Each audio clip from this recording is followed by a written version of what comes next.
Josh, that's just boop, incredible. boop, boop. I need to turn that goddamn metronome off. Did it. Can you hear it? No, you can't hear it on the thing, but it just annoys me. Oh, At night when I'm so going bad. to sleep, it's like... I think it's Hannah. So bad. I think it's Hannah, like, trying to, grind my gears. Yeah, get under your skin a little bit bit. under my skin. Yeah. How are you, Kahuna Booney? Cooney Booney. That's another synonym, bun. Going well. Going real well. Well, I can't get over this cold that I've got, which is ridiculous. Yeah. Driving me crazy. It could be with you till you die, realistically. I might die today, so yes. Modern day flu diseases. Yes. Just terrible. It's very frustrating. Yep. But bear with me, guys. I might turn away and cough. You definitely do sound better from the last time that we did it. But welcome back, everybody. It's great to have you here sitting alongside us again. I'm super excited. I'm on my 19th cup of white tea for the morning because I'm trying to avoid coffee. But we got a really interesting episode for you today. Oh, I think it's interesting. But it's a little bit different to every other episode that we've done so far in that this doesn't follow the normal structure of our normal episodes with our Dog Ugly topic and then Breed of the Week and then Big Kahuna's mailbag. It's just the one thing because this is the first ever episode that we're sort of a bonus episode. It is a bonus episode. Because we're going to release episode 6 with this, aren't we? Yes. Once a month, we will be doing a famous dogs throughout history. Holy moly! Episode. Yes, so it's just something to change it up. Very different, actually, the way that we're doing this. So we're going through a storyline, I guess, of a dog through history and talking about the story as we go through it and hitting on the main points and having a bit of a chat. Yeah. Yep.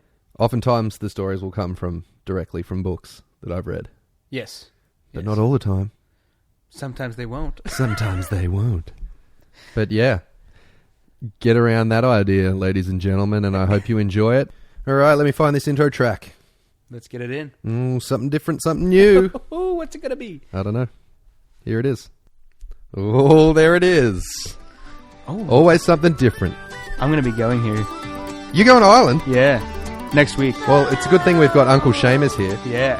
I don't know the first thing about training the dogs. I know a lot about the leprechauns and how to catch them and all sorts of...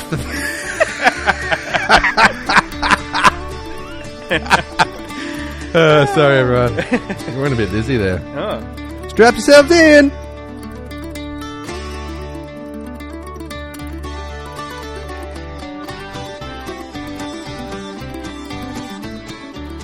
Alrighty there, Kahuna Pants. I have to say, Irish music is fantastic. I know, it just makes you feel like happy as. Yeah. You know? What do you think about it, Uncle Seamus?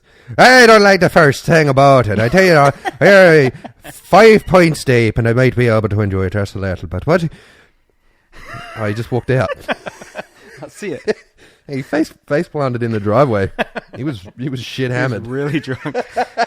Poor guy. Welcome to another week of Dog Ugly Dudes Talking Dogs, everybody. Kahuna, tell everybody about your adventures that you've planned in Europe's. Well, which commence this week. Yeah, it's not what I have Goodbye, not done any. my lover. I have not done any preparation for this Goodbye, my trip friend. at all. Really? None. Yeah, Cassie will do it. Well, that's the goal, but she's really busy as well. So, but we're going to Scotland and Ireland. Have a look around. And So good. yeah. Are you going to see if you can meet any dog people over there? Ideally, that would be fantastic. Uncle Seamus might be able to hook you up. Oh, I'm gonna get when he wakes up. Look at him out there, just face down.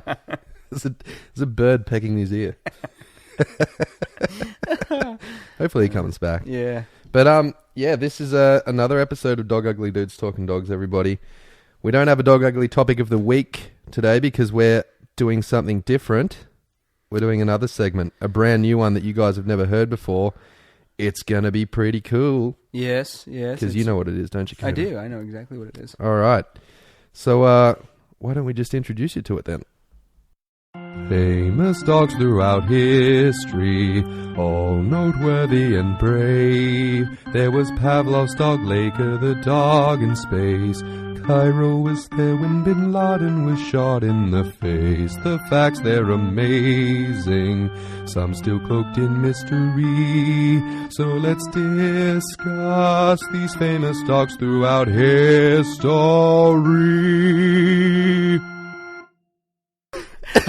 Are you kidding me? Did you make that song up like that as well? I played it on the little keyboard here, but the guy singing it is the actual dude that sings "Take Me Out to the Ball Game" at the Chicago Cubs game. I thought so. It is. Yeah, it's him. A little bit of an Australian accent, but no, not at all. His dad was Australian, but yeah, he sings the song at the Chicago Cubs. I love the part about Bin Laden. Yeah, he does too. Yeah. I said you probably shouldn't put that in there. You know, we might have some sensitive listeners that don't like the thought of people getting shot in the face. So we're not doing Dog Ugly topic of the week. We're going to do history. Famous dogs throughout history. Just as something just to change it up. Just a little bit of different content, and we're going to see how it goes. People will probably hate it, no doubt. But this famous dogs throughout history, is called Oscar the Rescue Dog on his World Woof Tour. World Woof Tour. World Woof Tour. Alright, so this particular famous dog was a 5-year-old Spitz called Oscar, and his owner Joanne, and yeah, they went on a world tour. So he was a rescue dog beforehand? Yes, and Joanne, lovely lady, she rescued him. Oh, yeah. Now I get. Yeah. So he was a rescue dog. He wasn't a dog rescuing people. He's a rescue dog. Yes, he was a rescue dog. Sorry, I should have clarified that. It made sense. I'm so bad at that. Sorry, everyone. Oscar was a dog that was in a shelter. He was there for adoption. He was about to be put down. Joanne rescued him. And we will be reading excerpts from the book, Incredible Dog Journeys, Amazing True Stories of Exceptional Dogs by Laura Greaves. This is where this story comes from. This is where I found it. Are you excited? Oh, I'm excited about it, yes. Now, I've read the story and I loved it. But, you know, although it's an awesome story about a really nice lady and her dog on a tour around the world, the way the story is told in this book is a little frustrating to me. Yeah, well, see, I think the trouble with these types of stories is it puts a perspective in people's heads that isn't realistic. Yeah. And people start doing things based on things they're reading in these books, and it can cause problems in your day-to-day life with your dog, you know? That's right. It's a feel-good story, and I understand that. And although the majority of it is told from the perspective of Joanne, and I understand how much she must have loved her dog. Are you saying the dog wasn't writing any part of the story? I don't think he wrote anything. Oh, I don't think Oscar wrote anything here. Well, see, that's not acceptable. That's not acceptable. We don't know what Oscar felt like. You know, so I understand how much she must have loved her dog. I have a bit of a critical approach to it, though, and I feel it's important to educate people on a few things that I've highlighted in the story. Oh, fantastic. Now, I 110% acknowledge this is meant to be a feel-good story, and it's not just because I'm an asshole. But rather I feel that anthropomorphizing dogs can be detrimental to how we see, treat, and train our dogs, Kahuna. Yeah, anthropomorphizing, actually, that's when we see our dog as a human. Now, I see my dogs like little humans as well, but yeah, I also see the limitations of seeing your dog like that, and where you have to draw the line and go, okay, no, in this situation they are a dog and we need to treat them that way. That's right. There's a time and a place. Plenty of that, you know. Yeah. But do I call my dogs my little children, and am I dad to my dogs? Absolutely. Yeah. I fully agree with that. I think the dog should be part of the family, like they're your children, but you still have to treat them like dogs when that's required. Right. They have a completely different train of thought, and it's important not to get lost in the whirlwind of emotions that come with anthropomorphizing dogs, and actually acknowledge the science behind how the dog thinks and feels. Yes, okay? Definitely. So sorry to be a wet blanket, everybody. I'm going to be that little wet blankie. Oh, I hate wearing a wet blanket. Yeah, it sucks so bad. Yeah. Maybe we should go and give Uncle Seamus a wet blanket. Wake him up. Look at him out there. Oh, poor guy. Oh, no, the bird's poking his eye now. He could be dead. It's his glass eye. Yeah, it could be his glass eye.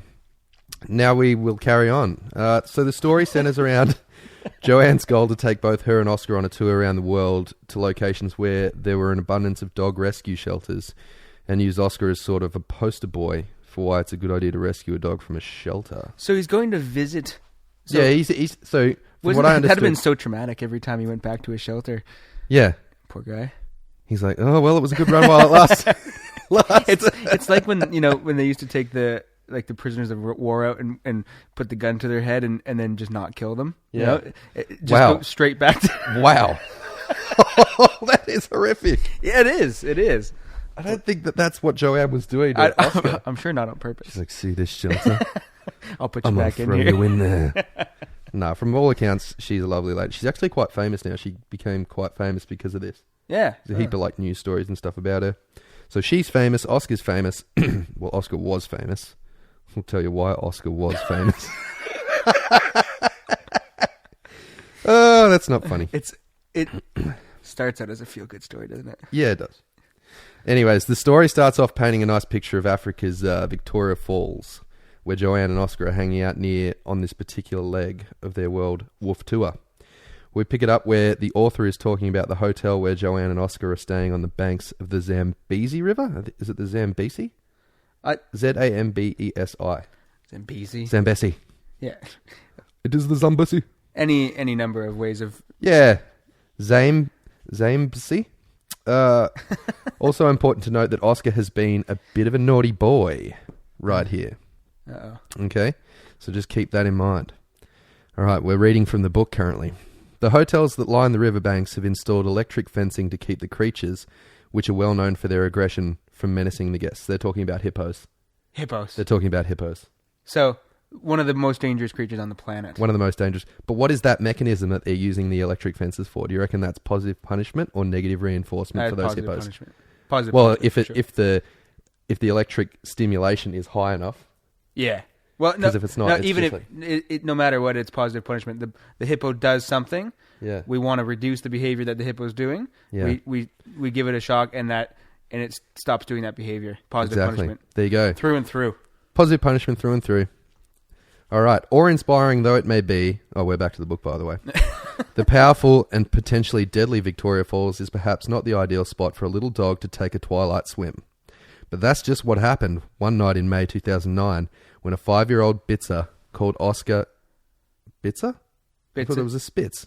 They've said it's a Spitz and a Bitzer. Oh, I don't know. So a Bitzer... What the... A Bitzer is bits, obviously bits like... of this dog, bits of that dog, bits of... So it's a Japanese Bitzer. Okay. Anyway, back to the reading. Jocko says back to the book, but I'm not going to do that. Called Oscar decided to take a dip. Zambia was the latest stop for Oscar and his owner, Joanne Lefson, on a round-the-world trip. Joanne was relaxing outside her hotel with a drink after a long day of travelling when the evening took a terrifying turn. What drink do you think Joanne had? In Zambia? It's got to be... I reckon it's going to be something laden with alcohol. Oh, it would be so full of alcohol. Ridiculous. It's just maybe only alcohol. Give me the two pina coladas. I don't know why we're painting Joanne as a drunk. It's just more fun that way. Sorry, Joanne. Yeah, Joanne was relaxing outside her hotel with a drink after a long day of travelling when the evening took a terrifying turn. She thought Oscar was in his usual position at her feet, but he had slipped away. I think that... How do you not know? The usual position is at your feet. Yeah. I'm pretty sure you would know when they're not there. That's right. Yeah. The next moment, the security guards were going crazy. Oscar had gotten through the gates somehow and was swimming in the river 200 metres from Victoria Falls, she recalls. How early in the trip was this? Because this could have been like the shortest round-the-world trip. This could have been an extremely short trip. Could have been. I cannot believe that this dog did not get killed. Yeah, well, there's crocodiles in there. And hippos in there, yeah. And they're like, they don't give you a second chance. They bite you in half. I know. I've like, some nights when I can't sleep, I just watch hippo videos, like, in how ruthless they are. Is that potentially why you can't sleep, though? Probably. I'm like, holy shit. That poor zebra. Yeah. It's just being a zebra. Yeah. And then the hippo's like, I'm grumpy. Throws him around like a half-eaten paddle pop. No thanks. Okay. So this is from Joanne. Wherever there was water, he'd be straight in there because he loved swimming. So a known thing that the dog does. Yeah. Yeah. Okay. And so this is where when you read this to like it's frustrating to me. It's frustrating to me because all I'm thinking is, okay, you're in a situation, you know there's danger. This is like a freeway, you know. Yeah. This is like a freeway there, Yep. and on the other side of the freeway is a puddle, and you know your dog is going to run in the puddle, but you don't do anything. You do nothing to set it up. Oh, there's a puddle over there. Yeah. This could end badly, but let's just carry on because I've got two pina coladas. You know? Yeah. Joanne ran back to the reading. Joanne ran to the water's edge and screamed his name over the roar of the water. Oscar paddled on, oblivious to the fact that there were thousands of crocodiles eyeing him up as a tasty snack. I thought we should probably... Can I do a South African accent? We might need to use the swear jar for this, but go ahead. I'll give it a go. This is Joanne. You know, I thought that there was no way he was going to get back, huh? That was so shit. Actually not that bad. All she could do was stare out into the darkness and pray. Or what she could have done was trained a better recall on Oscar. Yeah. That's what she could have done. Yep. I'm sitting on my high horse. So high up here on my high horse. But honestly, let's be real. That's a cardinal sin. Anyways, continuing on. Oscar and Joanne's global odyssey had officially begun that May when they left Joanne's native South Africa on what she had dubbed the World Woof Tour, WWT. It's very similar to WWE, except much less wrestling. In reality, however, their journey began in January 2004 when Joanne returned to Cape Town from San Diego following the end of her marriage to an American veterinarian. Okay. Yeah, so she was shacked up with an American vet, and she was like, I'm leaving you. I'm going back to South Africa. I'm going to go and take over my father's helicopter business. What's pretty good about it's a very good male impression. Yeah. But the females don't. That's what she sounds the women like. don't sound like that. I've spoken to her. That's what she sounds like. Anyway, she had a new home and was embarking on a new life, but Joanne felt something was missing. A passionate dog loved her all her life. She knew it was time for a new canine companion. It's hard to say exactly when and where my love of dogs started, but I did always have a dog in my life, she says. Her father had enjoyed an idyllic passage to India-style childhood, growing up with his British parents in India under British rule. He had kept elephants and peacocks as pets, but Joanne was always drawn to dogs growing up. I kind of feel if I was a little kid, I think I'd opt for an elephant. Oh, yeah. I'm like, it's like, let's go, Stampy. Can you have an elephant or a dog? Oh, yeah. If that's an option. Yeah, if that's my selection of Christmas presents, I'm taking the thing with the trunk. Imagine all the crazy stuff you could do with an elephant. Shoplifting, for one. No one could stop. Don't mind my elephant. He's just curious. Get those Mars bars up that trunk. You can fit more than that in there. Oh, Jesus. That was the absolute worst elephant sound. Rare. What? Sounds like a randy grandma at a local tavern. You want to get out of here, Sonny?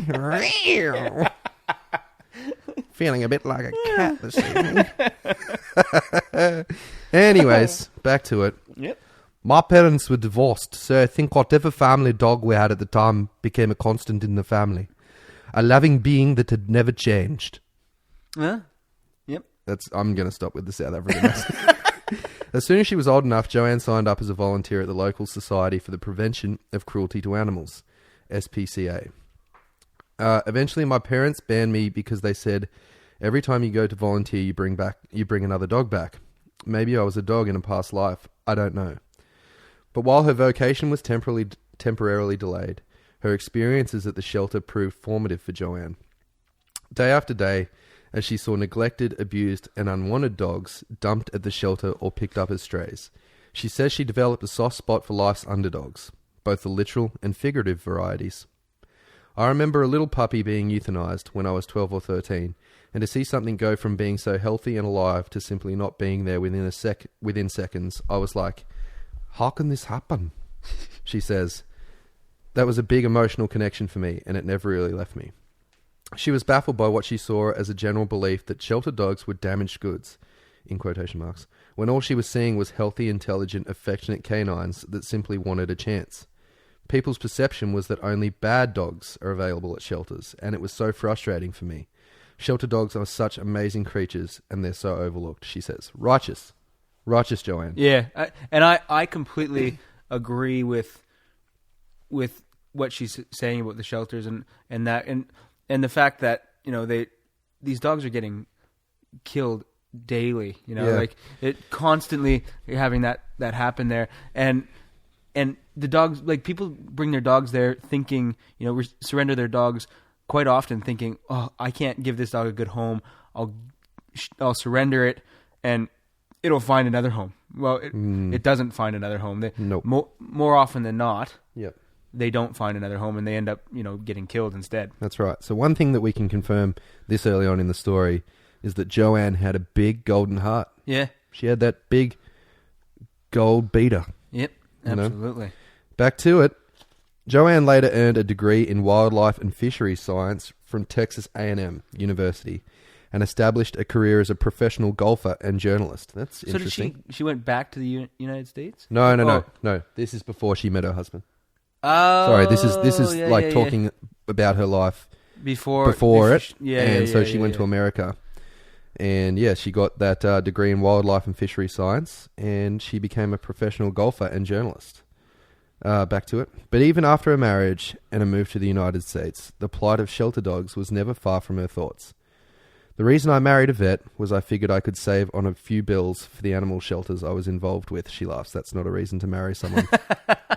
It really isn't. It's such a bad reason. Joanne, I really hope there was more to it. Obviously, that's why the marriage did not work out. Yeah.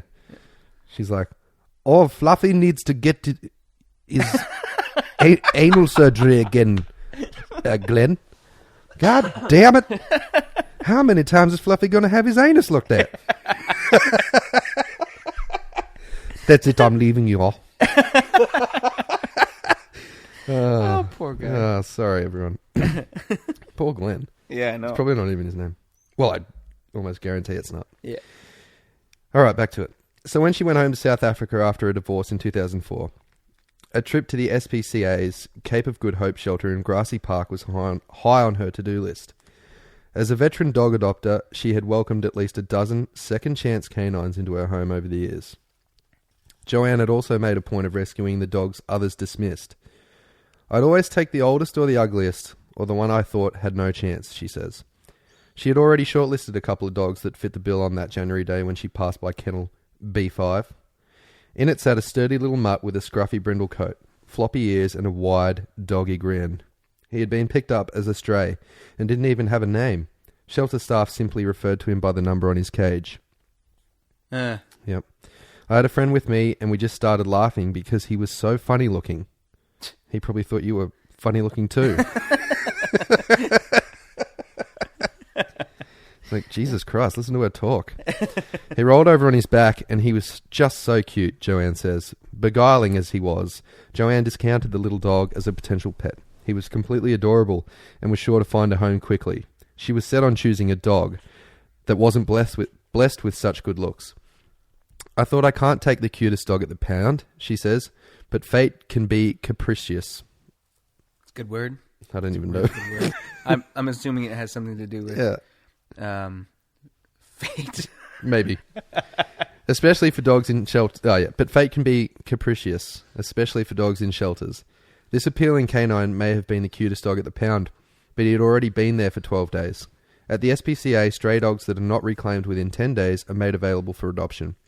Many are adopted quickly. Those that are not can languish in the shelter for months or even years. Some dogs don't cope in the shelter environment and develop a psychological condition known as kennel stress, which can manifest as panting, pacing, aggression, or depression. In these cases, the SPCA's policy is that the kindest option is euthanasia.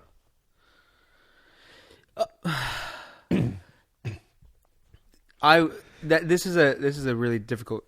Yeah, maybe for another time. In that situation, maybe. You know, with the dog, is just rotting in a cage. You know, Mm-hmm. if it's not getting picked up for months and months on end, and it's just rotting in a kennel. Yep. Yeah, I can see merit in that. Yeah. You know. Well, I do too, but it's we'll talk about it another time. Yeah. Shit, where was I? Yeah. If the friendless creature didn't find a home soon, his future could be grim indeed. In that moment, I decided, okay, I'll take him, says Joanne. She named him Oscar. Oscar the Grouch. Oscar the Grouch. I like to think. I don't think that's why she was thinking. Have you heard that thing? It's like, Oscar, you are so mean. Isn't he, kids? Yeah. It's like, bitch, I live in a trash can. Ain't nobody helping me. I love it. That's him. Dave Chappelle. Yeah. Oh, so funny. Yeah. Notice how I avoided the swear jar there. Which I'm really annoyed about. I thought we were going to get one. I thought we were going to get one happening. That's all right. We might. But you know what's funny? You did swear, but you just didn't say the one that gets... Yeah, I know. Yeah, we should probably clarify that right now. Anything that it doesn't start with F or C is not considered a swear word to me. If I can get away with saying that to my mum, then it's not a swear word. All right? Yeah, so fair enough. I can't say F and C. Absolutely much. Yeah, perfect. Unless she burns my toast. Anyway, because he was a stray, the shelter had no information about Oscar's life before Joanne adopted him. They didn't even know his age or breed. Their best guess was that he was about a year old and he looked like a terrier mix. In brackets, years later, Joanne had Oscar DNA tested by a Florida laboratory, and the results revealed his genetic makeup was a mix of Alsatian, Corgi, and Basset Hound. If you see this dog, you would not think he had any Basset Hound in him whatsoever. What was in no doubt was just how cute Oscar was. Everywhere she went with her new four-legged friend, Joanne was mobbed by people who wanted to know where she had found such a charming little dog. From day one, he just attracted so much attention, she says. I'd just been keen looking for a buddy to hang out with. But it didn't matter whether I was at a coffee shop or driving in the car, people would say. What kind of dog is this? Or where can I get one like him? I could have given him away 100 times a day. By 2007, 3 years after Joanne had adopted Oscar, people were still asking. Oscar's unusual appearance led most inquirers to ask if he was a purebred, some new breed that had cornered the market in adorable, which is what we're going to do. We're going to make the Australian household dog. Absolutely. We've spoken about that already. Yep, that's happening. If anybody steals our idea, and break your knees. Their inevitable surprise when Joanne explained that she had rescued Oscar from her local shelter was disheartening. Every time I said, he's from a shelter, the reaction was the same. It was like, no way, you don't get nice dogs from shelters, she recalls. According to Joanne, dog adoption rates in South Africa are about 7%, meaning less than one dog is adopted for every 10 that find themselves in shelters. Wow. Yeah. Wow. So that means, like 90% of the dogs that go into the shelters get killed. Yep. Wow. I'd love to know the stats here in Australia as well. They wouldn't be that bad, but No. they wouldn't be good. Yeah. Well, probably like 60% don't make it out, something like that. We should probably try and find it. Yeah, that's a good idea. It was clear to Joanne that shelter dogs had an image problem in her home country. She felt compelled to do something about it and knew that Oscar would be the key. I was thinking, how can I use this amazing, cute, friendly being to really challenge people's perception of what goes on in shelters? Who better than a shelter dog to champion that cause? The more she thought about it, and the more she researched, the more Joanne realised that low adoption rates were not a uniquely South African problem. Shelter dogs are seen by many as inferior alternatives to puppies bought from breeders or purchased in pet shops all around the world. And I think that's it's unfair to, make people feel bad because you buy a dog off a breeder. Yeah. In my opinion, it's like... If I found a dog at the shelter that would do everything that I wanted to do, then yeah, I might get it. Yeah, well, you're adopting the issues that the dog has as well, and some people don't have the ability to deal with those issues, and you should definitely not adopt a dog if you do not have the ability to deal with those issues. Mm-hmm. Because then it becomes more of a problem, and I think for most people, if you can go there and find a dog that's got, it's just a nice family pet, fantastic, get that dog. But rescuing a dog that has serious issues and not putting in the time to fix them, you're just asking for a nightmare. So righteous. So very righteous, Kahuna. All right, back to it. For example, in her second home, America, almost 4 million dogs enter shelters each year. 4 million dogs. Yep. That's madness. Yeah. It's crazy, isn't it? 4 million dogs a year. Okay. Yeah. And more than 1 million of those are ultimately euthanized. Holy shit. Wow. Well, so I said like 60%, but we're talking about 25%. That's still pretty bad. That's so 1 million dogs a year. That is. Yeah. I think if people knew that there's a 1 in 4 chance that their dog was going to die if it went into a shelter, they might think twice about putting him in there. And then some people wouldn't. Wouldn't. Yeah. If she could only introduce delightful Oscar to as many people as possible, Joanne felt she could start to change people's minds about adopting dogs from shelters. A seed of an idea began to germinate in her mind. She loved to travel. Why couldn't she and Oscar visit those countries with low pet adoption rates? Why couldn't Oscar prove to the whole world what an amazing companion a shelter dog can be? Somewhere in the mix of all those things, I thought, we need to go around the world, says Joanne. And just like that, the World Woof Tour was born in early 2008. Joanne started planning Oscars and her global tour in earnest. She mapped out a route, selecting countries based on a range of factors, including ease of travel, the number of animal shelters there, and the likelihood of being able to arrange media coverage. I don't know if you're going to get a news team to, like, Tanzania. But you could try. The mission would be pointless, she knew, unless she could draw attention to the issues she and Oscar were aiming to highlight. Other destinations were added to the itinerary simply because Joanne felt they couldn't be missed. In Turkey, we wanted to visit a specific shelter that had over 3,000 dogs, just to believe it, she says. The WWT would be mostly overland. They had 3,000 dogs in the shelter? Yeah. Holy. That's right. Wow. Okay, sorry. Yeah, you're right. Joanne wanted to limit the amount of air travel because she felt uncomfortable about Oscar having to travel alone in the hold of an aircraft. It's not really that bad, Joanne. Joe tells me about it when he went to New Zealand that time. Oh, yes. Yeah, he's like, it was grouse. There are other dogs down there and everything. Yeah. There would, of course, have to be some long-haul flights, but Joanne tried not to dwell on her jitters as she penciled them in.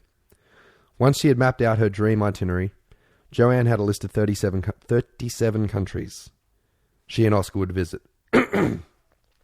I literally just called a company that does animal transport services and said, here's the route. Is this actually possible? They came back and said there would be quite a bit of paperwork involved, but yes, it would be doable. Cha-ching! What? Cha-ching! That's what they were saying. Yeah, they were going... Their eyeballs went... Ching, ching. How did she get the money to do this? Probably the divorce settlement. I don't know. No, well, she was a professional golfer. And obviously... And journalist. Obviously and she was a successful journalist. Half-decent golfer then. Yeah, well, golfers... Yeah. If she was a professional, she was definitely getting money from that. And she would... I don't know if she was an awesome golfer, but yeah. she definitely would have been getting... Wow. You know, Happy Gilmore got those big checks. He did, didn't he? Yeah, for coming in like... Yeah. He last didn't even place, have a he got proper like, swing. Yeah, he got like $8,000. Yeah. And he had the best caddy ever. Yeah. I'd love to get that guy on the show. Maybe someday. Maybe someday. Joanne admits she didn't spend a lot of time thinking about restrictions such as quarantine when planning the journey. I feel that's something that you probably should think about. Yeah. Sorry, everyone. I got a little frog. Got a little frog in the throat, and he keeps hopping around. But yeah, I feel like quarantine is probably one of the most important things that you should think about. Maybe that's just because we come from Australia. Definitely, that's why. Because in Australia, there's no rabies, and there's very few places on the planet that don't have rabies. So quarantine coming into Australia, that is their main priority with domestic pets and things like that, is to stop the rabies, and that's why their quarantine here is so huge. No, here we go. Consequently, some parts of the World Woof Tour had to be rejigged. We had to take out 1 or 2 countries like Japan and Australia. That would be exactly. Sorry, Oscar. Yeah. Well, this dog has gone to all these different places around the world, and then they're like, "Well, let's go into Australia where they have untouched, yeah. Bring in all the diseases and things." Johnny Depp's still swearing. Oh, he's so upset. Pistol and boo. Eat shit, Johnny. I hate Pirates of the Caribbean anyway. Anyways, all the island countries were going to be a problem because if one disease comes onto an island, it will spread really quickly, she explains. No shit, Sherlock. Yep. For the most part, travel between nations would be relatively straightforward, though in some countries complex paperwork would be required. By May 2009, After 14 months of virtually full-time planning, Joanne and Oscar were ready to depart. Oscar had his little suitcase. Yeah, absolutely. So how many months did she plan it for? 14. 14 months.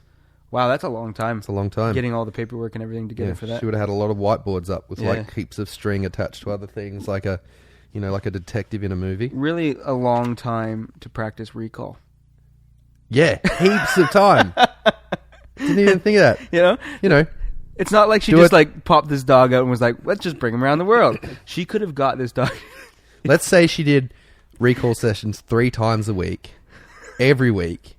All right, let's just do some crude math. So there's 12 times a month she could have done recall training, times that by 14. Even as a purely positive only training method, she could have had a brilliant... Yeah, even if she didn't... Because that's the thing. That's the difference with the positive only versus like adding something. It's going to take a long time. Way, way longer, yeah. So even if she didn't want to like apply aversives to her training, she could have had a really absolutely rock solid recall. You had plenty of time. All right. Woo. Where were we up to? Oh, yep. By the time the intrepid pair reached Victoria Falls, they were well and truly in the swing of their adventure. They had seen so many incredible sights already. Joanne names Namibia, the 3rd stop on the World Woof tour, as one of the journey's highlights, and she simply couldn't believe her luck. To have the privilege and the opportunity to travel around the world with my best buddy was a dream come true. I was just so grateful I had the funds. I had my best friend, and we were able to do it, she says. There wasn't one day that I didn't wake up going, how cool is this? I think Oscar was the same. We would look at each other like, what are we doing? I think Oscar's looking at you like, when's breakfast? Probably, yeah. Like, did you fart? That's what Oscar's thinking. Something smelly there. Yeah. Oscar, isn't this just so amazing? Oscar's like 1,000-yard stare. I'm sure he wasn't like just looking at the scenery and going, oh, taking it in like a human would. Dogs don't take in scenery. Yeah. As much as people out there probably think that they do. Yeah. No. But as she stood on the banks of the Zambezi River, howling Oscar's name into the darkness, Joanne felt it was all unraveling before her eyes. I certainly say so. Yeah, again, develop a better recall. That would be traumatic, though. Oh, jeez, yeah. That would be like, ugh. You'd throw up a little bit, you know? I would do it. I would throw up in my mouth. So bad. Miraculously, Oscar did make it back to shore, ambling out of the fast-flowing river in his own good time. He was unscathed and unfazed by all the fuss, but it was a serious reality check, Joanne says. A milestone moment in a journey that had until that point been all about fun, friendship, and making a difference. I realised then it was not a party, and that I was really going to have to think about things, she says. Like training. Mm-hmm. She didn't say that. That's me saying it. I still get goosebumps when I think about how a split second here or there could have meant a totally different outcome. The World Woof tour rolled on. Joanne and Oscar went to Cambodia, a stunning country filled with happy people and happy dogs, she says. Greece, France, Malaysia. They rode together on the Peter Pan's flight ride at Disney Disney in Los Angeles. Is that like I want to know if that's a roller coaster.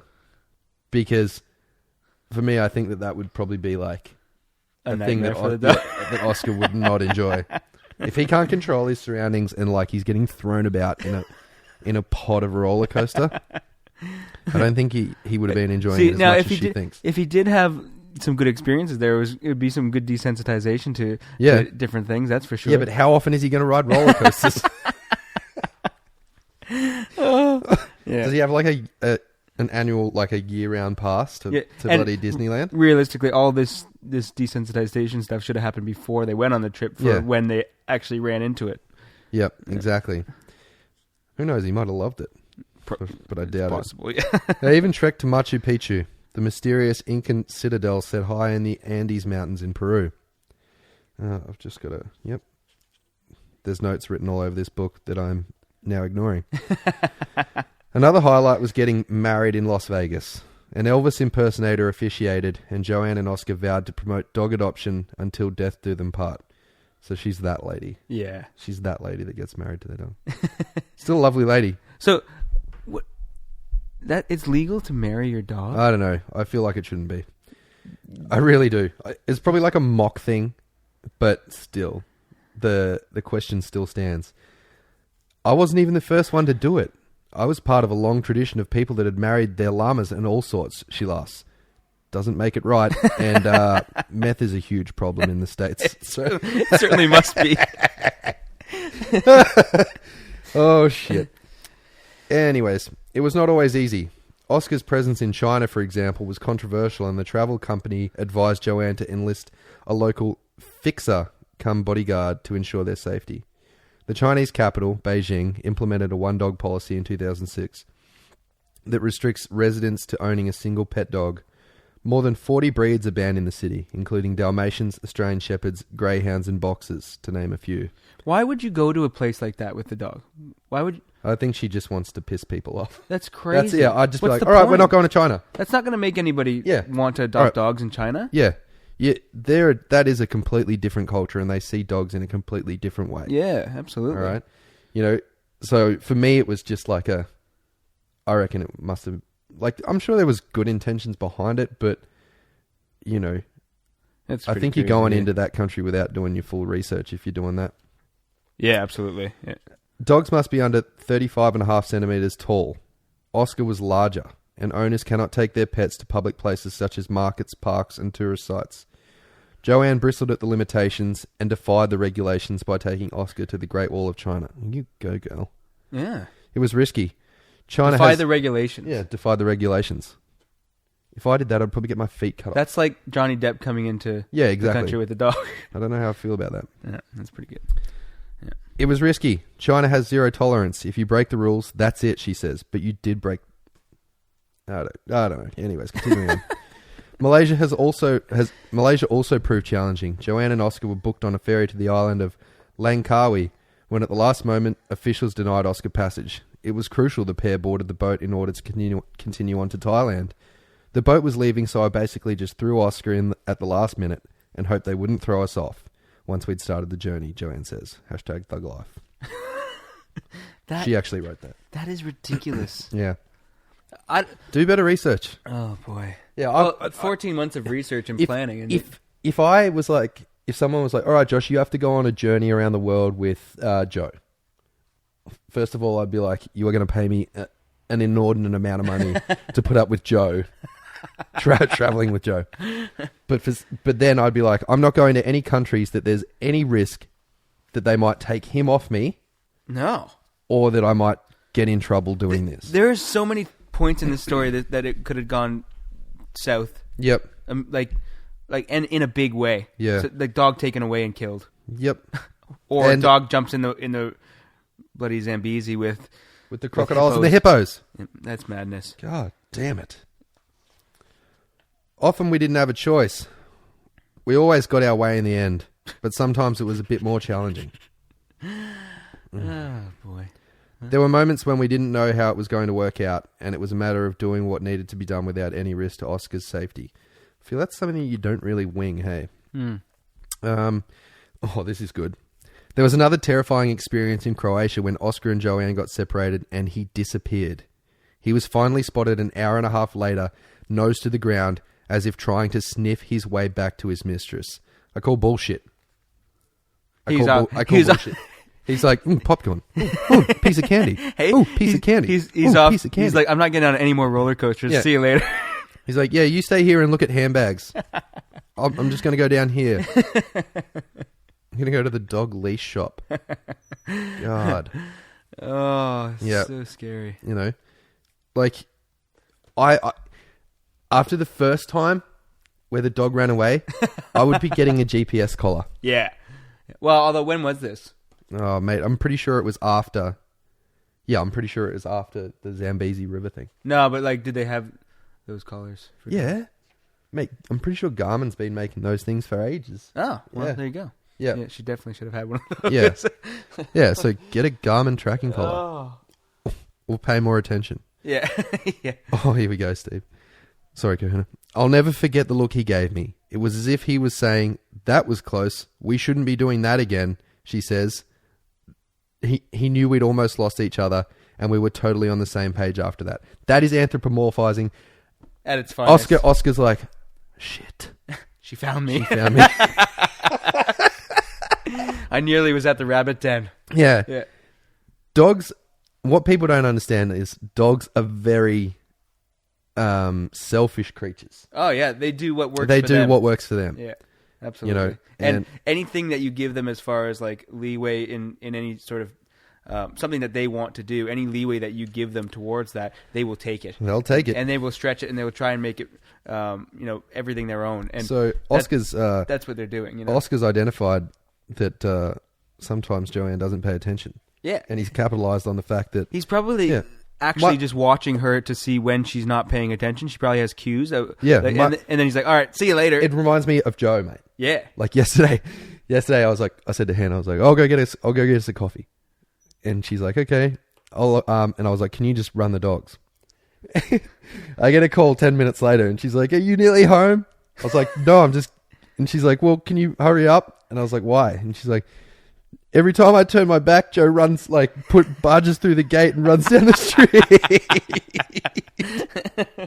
Yeah. And then he legs it down to the, like 4 or 5 houses down and just rolls in the cat shit on the lawn. Yeah. So he knows that she's not paying as much attention at but he does it points. to me as well. He doesn't do it as much to me. Yeah, because you're I'm watching, right? Yeah. So he's waiting for that moment that nobody's watching, and then he's gone to do what he wanted to do. Exactly. Yeah. He's an escape artist, Yeah. and they know. And he's not going, oh, you found me. Oh, good thing you found me. And Joe, he looks at me and he's like, I got to do a better job at hiding. Yeah, exactly. I really got to do a better job at this. Exactly. Anyways, back to it. Joanne and Oscar maintained a blistering pace throughout their tour.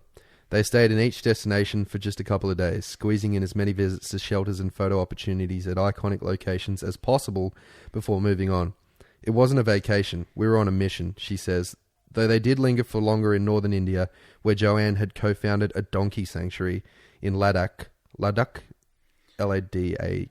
years earlier, and California, where she had lived for many years.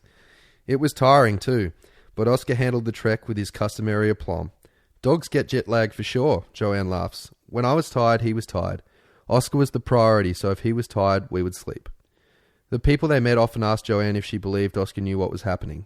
Did he appreciate the fact that he was making his way around the world, seeing things that many humans can only dream of? Joanne is certain the little dog understood the magnitude of their quest. No, he didn't. No way. Oscar did not know that he was like a pin-up poster boy for rescue dogs throughout the world. No, it's simply not true. Yeah, he's just going about his life. It's not true. He may have been having a good time. He might have been having a great time. Because he was going and doing different things. And I encourage people to bring their dogs out and do different things, as long as you know that the things you're doing, your dog is capable of. And if it's not, make sure everything is safe. Yeah, she's tried to justify... Oscar knew that we were going to different places, and he reacted differently depending on the circumstances. That's because he's a dog and not a robot. He was interested and curious, she says. We rode a camel in the desert in India. He met a manatee on the Amazon. He loved Kalimantan, the Indonesian portion of the island of Borneo. He was a monkey fanatic, so he loved the monkeys there. He was probably like, kill that monkey! Kill it! For sure. For sure. Yeah. And she's like, look at him playing with Bonzo the monkey over there. It's like grab its finger. Yeah. And Joanne's fears about Oscar having to travel in the aircraft holds proved largely unfounded. I read this to Hannah and her head nearly exploded. Because my lovely partner is a Virgin flight attendant. And anyways, back to it. The little dog was such a novelty that he was allowed to travel in the cabin. Hannah was not upset about that. She loves it when dogs hang out in the cabin with Joanne on almost every flight they took. It was a good thing because on the rare occasions he was in the hold, Joanne proved a high-maintenance passenger. This is where Ham was like, oh, you bitch.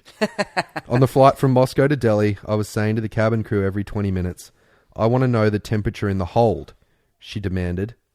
Eventually they said, if we show you your dog in the hold, will you shut up?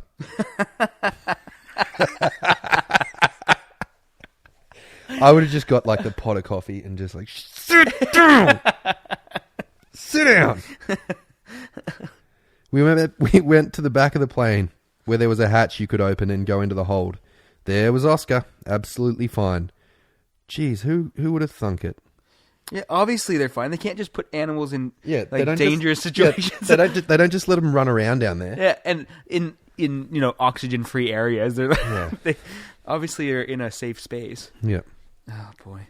She realised then that Oscar didn't need a window seat and a view. He didn't need luxury hotels, gourmet meals, or any of the other trappings of travel. Oh, this is the first thing that is said about this. That is, she's realizing he's a dog. She's understanding it. She's realizing he's a dog and not a human. Yeah.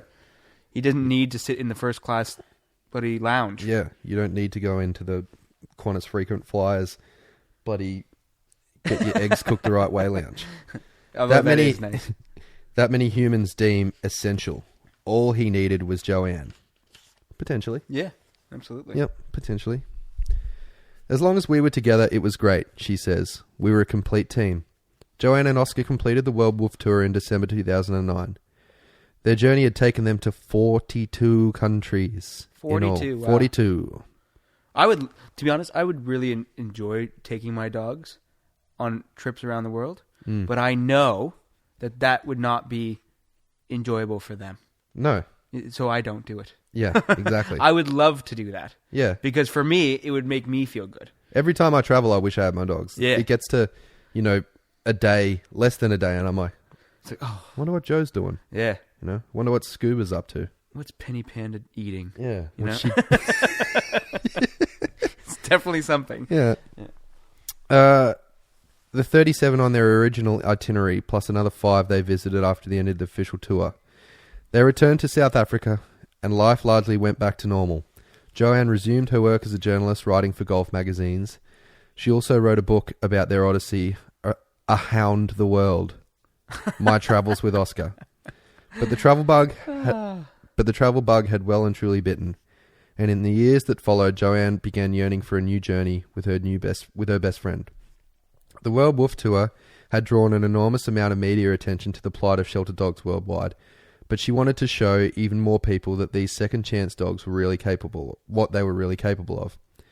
She decided that she and Oscar would trek to Mount Everest South Base Camp in Nepal, 5,364 meters above sea level. I've actually done that. Yeah, you have. Yeah. Yeah. I stood there. Yeah. Now, what's it like oxygen-wise up there? It hurts the lungs. Are you seeing a lot of dogs up there? Heaps. Really? Yeah. They just hang out up there? Mate, they follow you from Gorakshep, which is the last place that you sort of stay. Well, you get to Gorakshep that day, and then you walk to base camp, then you go back and stay there that night, depending on your itinerary and stuff. Yeah. But there's dogs the whole way from Lukla Air Base. Like, they follow you. If you give them food, they will follow you for the whole day. And then they're like, all right, this is done. I'm just going to walk the trail back. Dead set. Amazing, isn't it? Yeah. Jeez. I did some free shaping with this dog in Dingboche. I had a packet of Oreos. This dog's like... He went nuts for him, man. God. But these dogs, I'm not even joking you, Steve. Like, they'll walk around on 3 legs. They've figured it out. They'll walk around on 3 legs, and I was like, oh, you've got a sore paw. Gave him a bit of Oreo. He legged it, man, as fast as he could. He legged it so fast. I was like, holy shit. And then the next thing, 4 of his mates were there, hanging around. I was like, oh, I'm going to get the shit kicked out of me. That is hilarious. Give us your Oreos. So they've free-shaped themselves into doing the behavior of looking injured. Yeah, but I free-shaped the dog to, what was it? It was jumping up on this, it was like a rock thing, and then putting his paw on the top of a post. Yeah. Because he was already up there. He was at head height. He was one of the dogs looking down on me from a sort of ledge. And then I was like, I'm just going to wait till he does something. And then he put his paw on the thing, and then I gave him some jerky. Yep. And then he's like, oh. And then he kept hanging around up there, and then eventually, I got him to the point where he'd jump off the wall, and then, he'd go back up the wall, and then put his hand on the... Mate, it took me 2 hours. Yeah, but what's funny about it is that's a dog that naturally, because it wouldn't have had a home somewhere, excuse me, naturally has learned to problem solve, which is what I try and include into the training that I do with my dogs, is get them to do things on their own, operate on their own environment, operant conditioning, which we're going to talk about at another time. But get them to do things on their own. Yeah, make it their idea. That's right, make it their idea, and try things, try and work out the problems, and not just rely on only hearing commands from us and responding to them. Yeah. Do things proactively. Yeah, so it wasn't an awesome trick or anything. It was just like the dog understood that it was like he was activating a buzzer. Yeah, like he'd go up to the post and go, I can do something here, and it will get me what I want. It'll get me the thing, which is the beef jerky. Yep. And I had the beef jerky to give him. I did. You did. Yep. Where were we? But she wanted to show even more people she wanted to show even more people what these second chance dogs were really capable of by taking it to an environment where there's very little oxygen. So she decided that she and Oscar would trek to Mount Everest Base Camp, blah, blah, blah. Yeah, we read that. The idea was to strongly market dog adoption again, because the problem didn't magically go away after the World Woof Tour, says Joanne. Where in Nepal? In Nepal. I think she was trying to definitely reach everywhere in the world again by going, look, this dog's been to Nepal, been to Everest Base Camp. And later on she claims that the dog was the first official dog at Everest Base Camp, which is, I'm pretty sure it's not true. Because dogs will literally follow you, like I said, from Gorakshep, like these dogs that live in Gorakshep, will follow you the whole way from there, all the way along that path to Everest Base Camp, and then they're like, all right, who's going to give me some biscuits? Yeah. Who's going to give me some food? Yeah, so obviously not the case, but it's good advertising. Yeah, it's good advertising. Yeah. Fair enough. For the people who have never been there. Yeah, could have been. Yeah. Could have been the first one, and then the dog, but it wasn't even Oscar. This is where we get to it. But they would never make it to the mountain together. Joanne and Oscar had been spending an increasing amount of time in the US.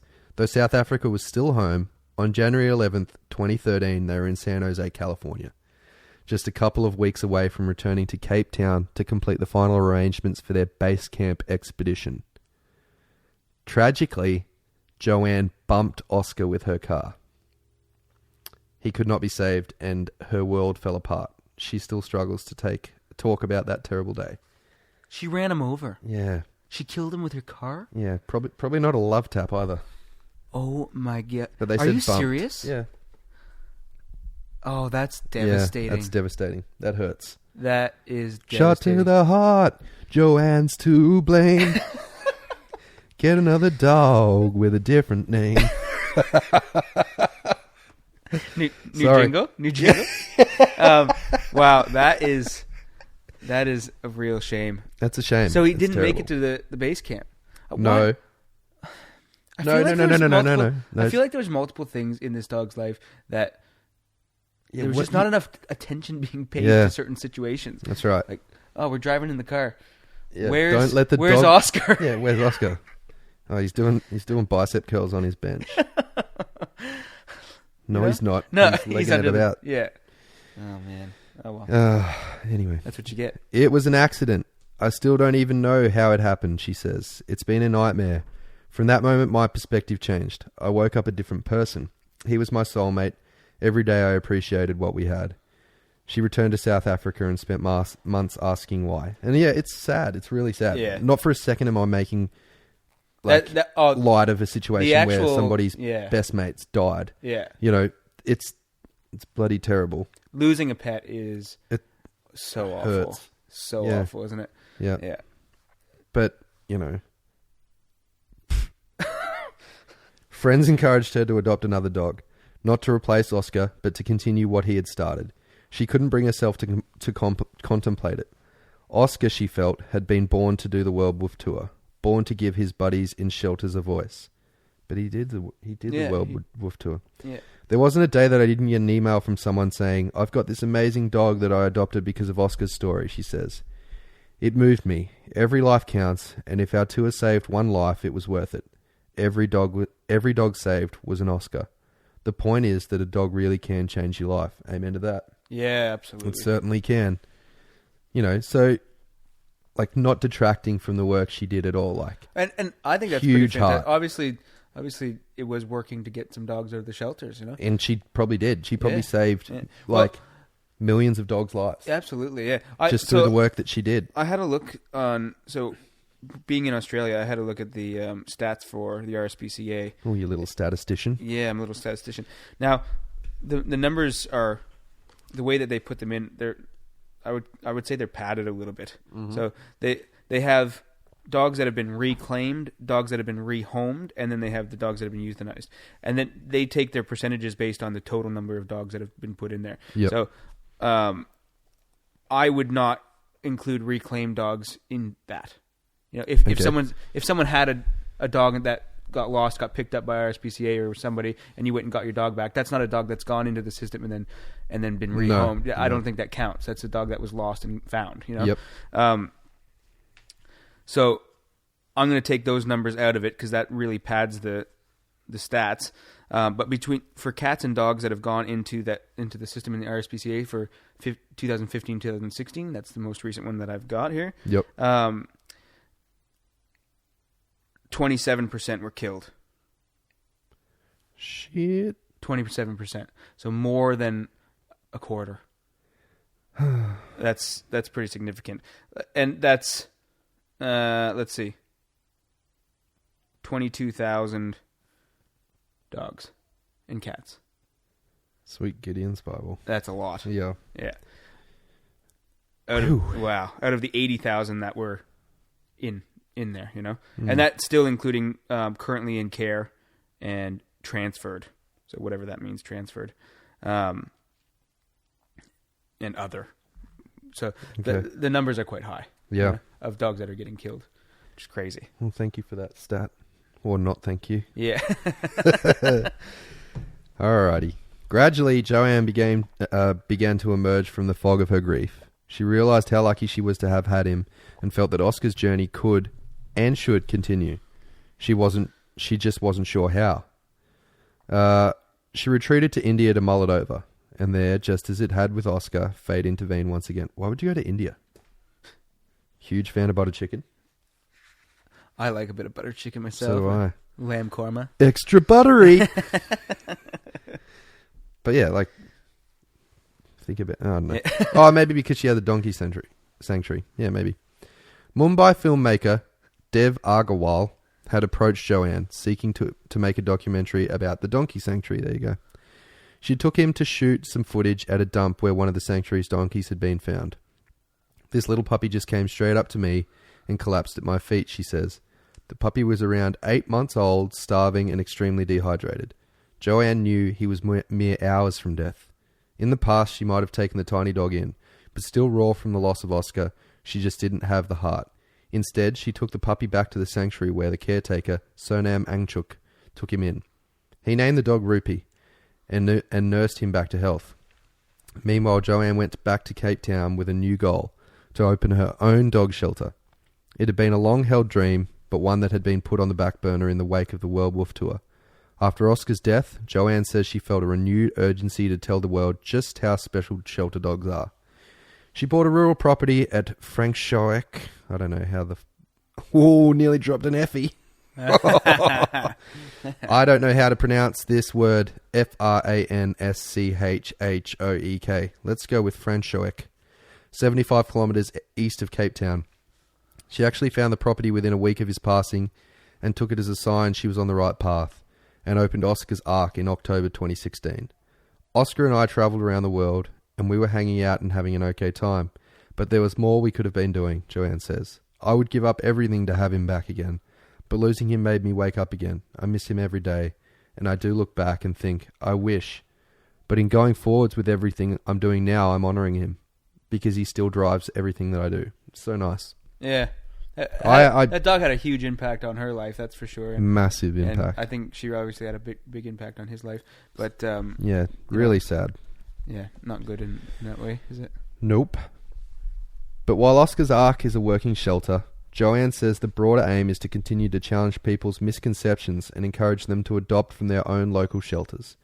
Its innovations include offering name-your-price adoptions and providing free dog training for every adopted dog. I wonder how many jerks go in there and they're like, 50 cents. Yeah.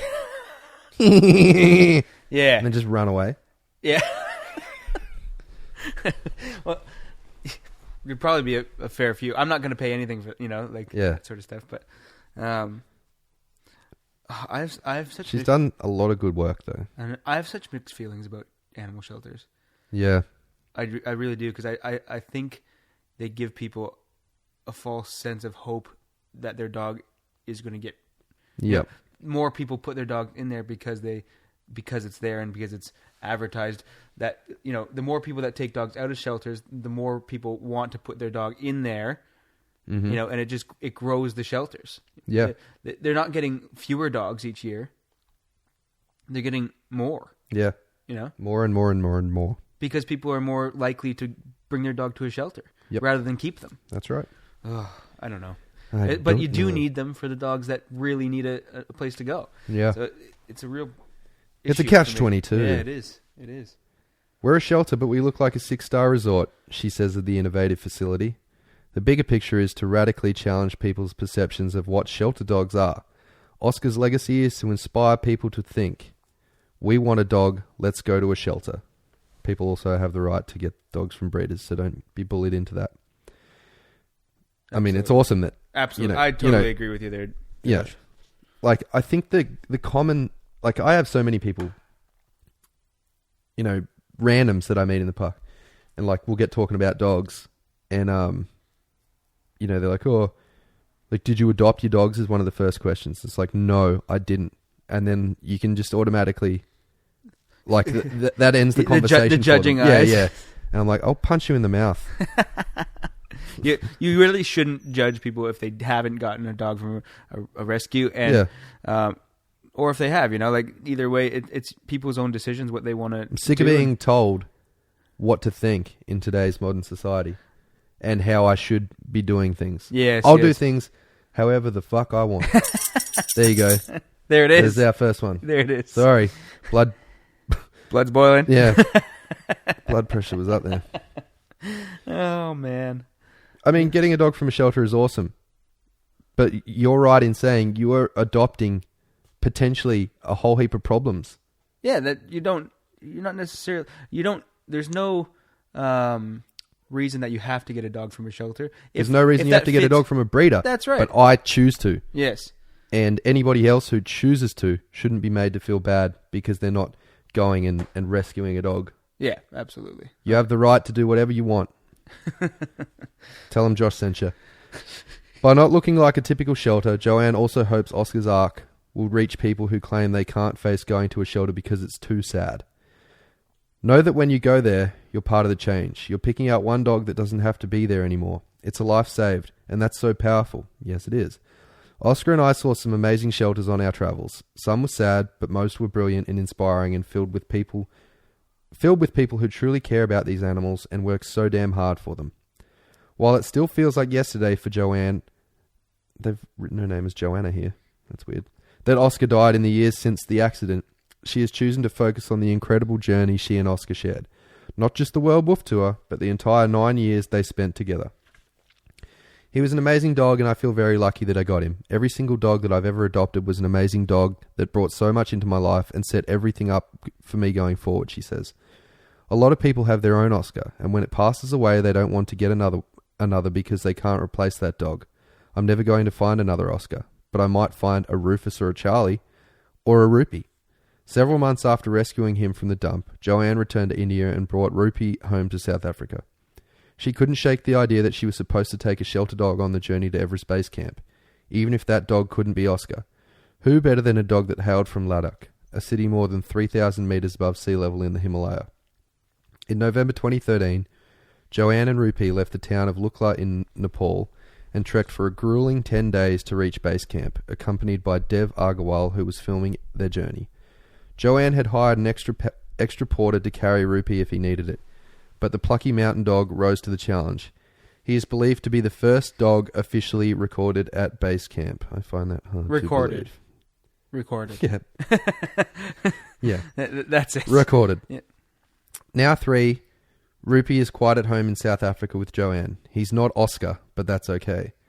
Rupee has been a challenge, but what I've learnt is that you can't make a dog how you want it to be. Yes, we share a different opinion about that. I better quit my job. We share a different opinion.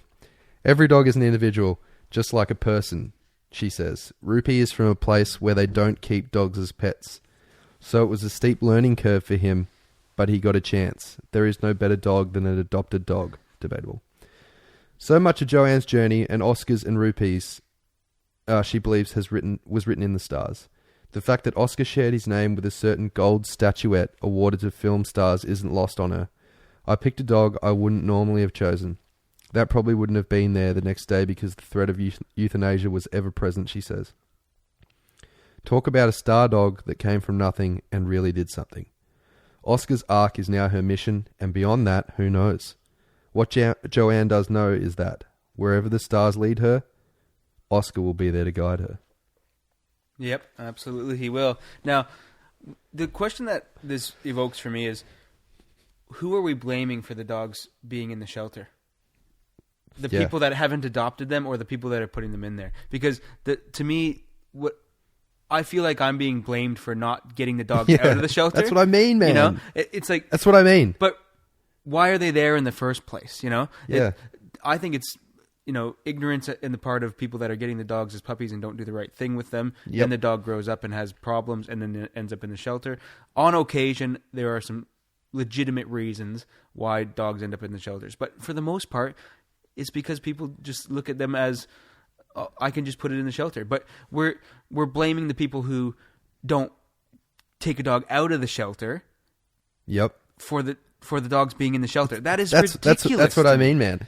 Like, people will no doubt listen to this podcast, and as soon as, like, they're like, I'm sure people initially would have been like, oh, he like has this opinion on shelters and shelter dogs and stuff. Well, sorry, ladies and gents that think that, but I use dogs for work, and even if I did get a pet dog, yeah, maybe I might get a shelter one, maybe, but I would want to put the time and the effort from day dot into that dog's life and, take it from this little thing that needs me all the way through its life. Yeah. But see, I enjoy as a trainer, I get quite a few dogs, like clients that have rescue dogs. They're rescue dogs. Yeah. And I really do enjoy bringing those dogs up to a standard that people are, able to live with. But the problems that people are getting with these dogs. What about the dog? What about that client that you have that I was there this morning? Yeah, they rescued the dog. The shelter didn't tell them about the problem, and no doubt they would have found out. No doubt the shelter would have found out. Yeah. When it went near another dog. But this particular dog, all it wants to do is kill other dogs. Yeah, that's what it wants to do. Incredibly aggressive towards other dogs, and yeah, they didn't. It shows no signs until. Yeah. Like, it's confronted with another dog, and it's almost completely silent, but it'll drag on the lead towards that dog, and then it'll just try and latch on. And that's what people, like, all to those people that rescued that dog. Yeah. Fantastic of them to keep going with it, because they could have sent the dog back. Absolutely. And the dog is... I have that much respect for them for seeking out a proper trainer and going through the appropriate channels to fix the problem. Yeah, absolutely. Like, and the dog... Good on them. Now, that is a feel-good story, because that dog is coming along quite well. Yep. Like, we were out at the park today, and it has to be in a muzzle all the time, but we were at the park today, and a dog was off lead and came bounding over to him, and he did not respond to him. So that's awesome, man. And it was really good. It was the first time that dog didn't have a reaction towards another dog out on a walk the first time. So it was really, really positive. But I mean, that we're on like week 7. Yeah. Week 7 of 7 weeks of intense training to get the dog to stop attacking other dogs. Exactly. It's completely really changing its trains of thought that's right. and the neurological pathways in its brain. Yep. Yeah. So it's not its fault that that's how it was born. Yeah. Don't get me wrong, but yeah, it's. I mean, the whole point of this talking about this is you're not just getting. The book paints it as if you get a dog from a shelter, you're going to get the best dog ever. She even says in the Rupert or whatever the last dog is quite difficult. Yeah, I was like, ooh. Yeah. How do you really feel, Joanne? Anyway, she's saying that in the book. Imagine how difficult that job must be. She's just crying herself to sleep, like huddle up in a corner. You're no Oscar. Yeah. You're not Oscar. No, but it is. Don't just go out there and try and save a dog's life by going to the shelter. It's not your fault that the dogs are in the shelter. Yep. Amen to that, Kahuna Burger. And I'm not saying that going and getting dogs from the shelter is a bad thing at all. I think it's a really good thing if that's what you want, but don't do it just because because the dogs are in there and you feel bad that they're in there. You're not the reason the dogs are in there, And I think that the people that are surrendering dogs to the shelters, I like to tell my clients that if you're ever thinking about doing something like that, try and rehome the dogs yourselves first before, find someone who's suitable yourselves before you send the dog to the shelter, because 1 in 4 dogs don't make it out of there, Mm-hmm. and that's a real shame, It's the stats here in Australia. Yeah. So, I mean, if you look at those stats like that, if you're thinking about that when you bring your dog in there and you think, my dog might not make it out of here, and it's only got, 75% chance of making it out of here, you might think a little bit... 25% chance of making it out of here. No. Oh, no. So 75% oh, yeah, sorry. of making it out. 25% chance that they're not going to make it out, right? Yep. So, which, I mean, if it was a 25% chance that they were, whatever, going to go to not a great home or something like that, maybe not it's not as scary of a stat, but it's 25% chance that they're not going to live. Imagine every time you went to the doctor, or whatever, you had a high likelihood that you're not going to live when you come out of there. You're rolling the dice. You'd be thinking real clearly before you do it. And I think if people knew that number, they would think more clearly about whether or not they are going to surrender their dogs and bring those numbers down in the first place. So true, Kahuna. And it's a pretty heavy way to end our first ever famous dogs throughout history, but it's a necessary evil, I believe. Yeah. But, absolutely. It's food for thought. But that's the end of the very first bonus episode of Dog Ugly Dudes Talking Dogs, where we've had our famous dogs throughout history segment. And Oscar, you are the first. Yep. You're the first one, buddy. You'll be remembered always. You will always be remembered. Here on Dog Ugly Dudes Talking Dogs and elsewhere in the community. You did a great job, big fella. So that's it. That's us. Yep. Oh, the music's playing. It's telling us we have to stop. Oh, shit. Here he comes. What is been down in here? What you playing that garbage for? Let me sing Danny Boy for you to take you away from... Oh, Danny Boy, the pipe's there. Oh, God. He's out again. He's down again. Uncle Seamus. Boy, what a shame. I'm excited to see his relatives. Thanks for listening, everybody. We'll talk to you next week. You guys are all beautiful. We're ugly. Bye.